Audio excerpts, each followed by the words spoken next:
नमस्कार दोस्तों, चीनी यानी शुगर हमारी ज़िंदगी का एक अहम हिस्सा है। सुबह की चाय हो, मिठाई हो या फिर कोल्ड ड्रिंक, बिना चीनी के सब फीका लगता है।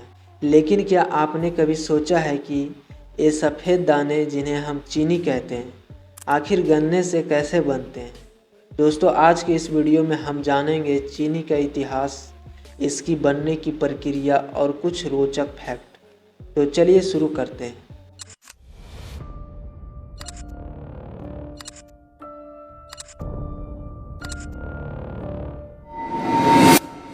दोस्तों, सबसे पहले बात करते हैं चीनी का इतिहास। चीनी की खोज सबसे पहले भारत में हुई थी। प्राचीन काल में लोग गन्ने का रस पीते थे और गुड़ बनाते थे। दोस्तों, आपको बता दूं, संस्कृत में चीनी को शर्करा कहा जाता है। 7वीं शताब्दी में भारत से चीनी बनाने की कला फारस और अरब देशों तक पहुंची। बाद में यूरोप में भी चीनी का उत्पादन शुरू हुआ, लेकिन वहां ज़्यादातर चुकंदर शुगर बीट से चीनी बनाई गई। दोस्तों, ब्रिटिश शासन के समय भारत में बड़ी बड़ी शुगर मिलें खोली गई और आज भारत दुनिया का दूसरा सबसे बड़ा चीनी उत्पादक देश है। चीनी मुख्य रूप से दो स्रोतों से मिलती है, गन्ना और चुकंदर। भारत में गन्ना का सबसे बड़ा स्रोत है। दोस्तों, आपको बता दूं, गन्ने की फसल लगभग 1 साल में तैयार होती है। इसमें 10 से 15% तक सुक्रोज होता है। उत्तर प्रदेश, महाराष्ट्र और कर्नाटक भारत के बड़े गन्ना उत्पादक राज्य हैं।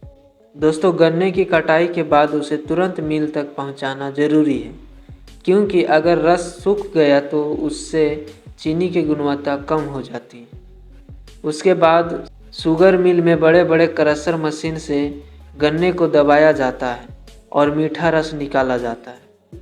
गन्ने के रस में मिट्टी, धूल और हरे रंग के कण भी होते हैं। इसे साफ करने के लिए रस में चूना और गर्म भाप मिलाई जाती है।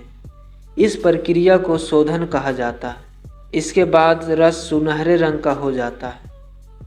अब शुद्ध रस को बड़े बड़े बॉयलरों में उबाल कर गाढ़ा किया जाता है। दोस्तों, इससे क्या होता है कि इसमें से पानी उड़ जाता है और यह गाढ़े शरबत में बदल जाता है।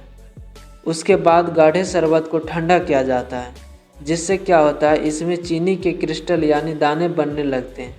इन क्रिस्टलों को सेंट्रीफ्यूज मशीन में डाला जाता है। मशीन तेज़ी से घूमती है और गुड़ जैसी चिपचिपी परत को अलग कर देती है।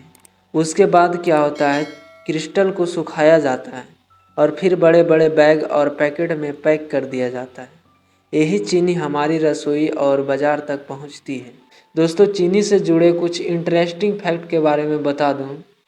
फैक्ट नंबर 1, भारत में हर साल लगभग 350 मिलियन टन गन्ना पैदा होता है।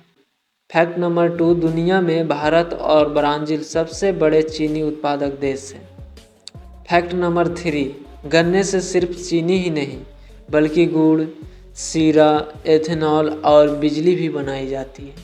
फैक्ट नंबर 4, चीनी का इस्तेमाल सिर्फ खाने में नहीं बल्कि दवा, कैंडी, टूथपेस्ट और कॉस्मेटिक्स में भी होता है। फैक्ट नंबर 5, एक दिलचस्प की बात है दोस्तों, एक समय ऐसा भी था जब चीनी को सफ़ेद सोना कहा जाता था, क्योंकि ये बहुत महंगी और दुर्लभ हुआ करती थी। फैक्ट नंबर 6, ज़्यादा चीनी खाना सेहत के लिए नुकसानदायक हो सकता है, जैसे मोटापा, डायबिटीज और दांतों की समस्या। इसीलिए इसका सेवन सीमित मात्रा में करना चाहिए।